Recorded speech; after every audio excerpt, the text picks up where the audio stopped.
Hello friends, नमस्ते प्रणाम। हमारे चैनल में आप सभी फ्रेंड्स का स्वागत है और अभिनंदन है। तो हम लोग बहुत ही प्यारा श्री कृष्ण जन्माष्टमी से गीत लेकर आए हैं। अगर अच्छा लगेगा तो लाइक से सब्सक्राइब जरूर कीजिएगा और कमेंट बॉक्स में जरूर बताइएगा कि श्री कृष्ण जन्माष्टमी से गीत आप लोगों को कैसा लगा। तो चलिए सुनाते हैं। राधे राधे आप सभी को।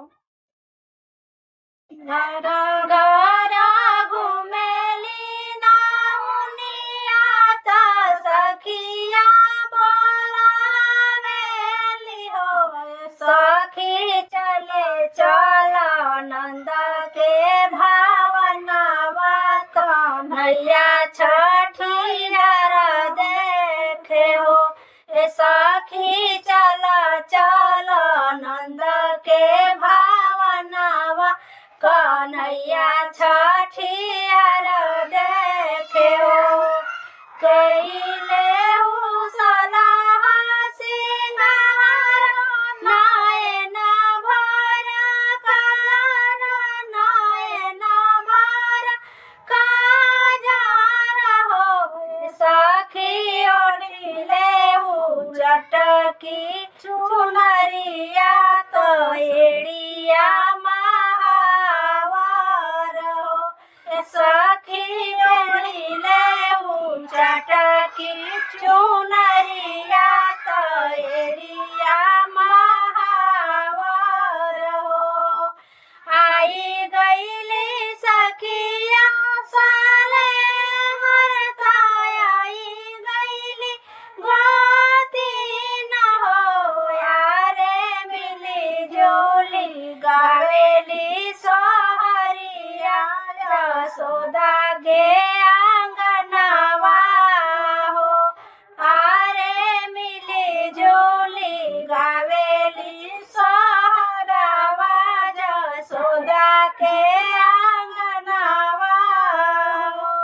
गोदिया में लइके कन्हैया के ग्वाल सब नाचली हो। यारे नाची नाची कृष्णा के खेलावेली चुटकी बजावेली हो।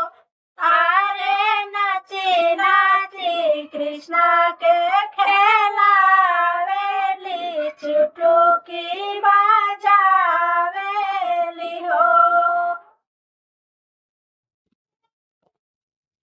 आगे पीछे घुमेली नाउनिया ता ठुमुका लगावेली हो। अरे हमारे बोगरवा के हरवा तो बहिनो काटा हो। अरे हमले बोगलवा के हरवा तो बहिनो काटा हो।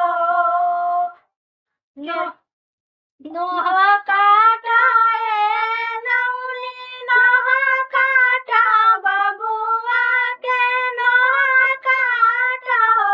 नेहुनी दई देवो गलवा के हरवा आवरी मुंदा बाई देवो। नाउन दई देवो गलवा के हरवा तो आवरी मोहरिया देवो।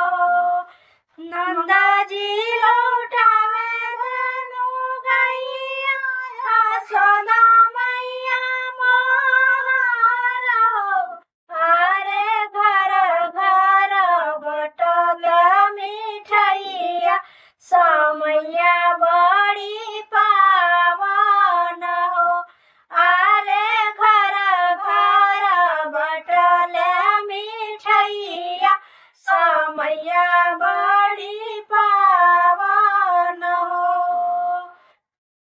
घर घर घुमेली नाउनिया ता सखिया बोलावेली हो।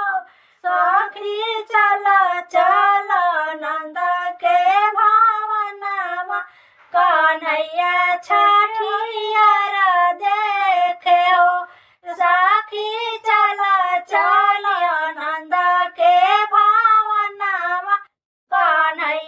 अच्छा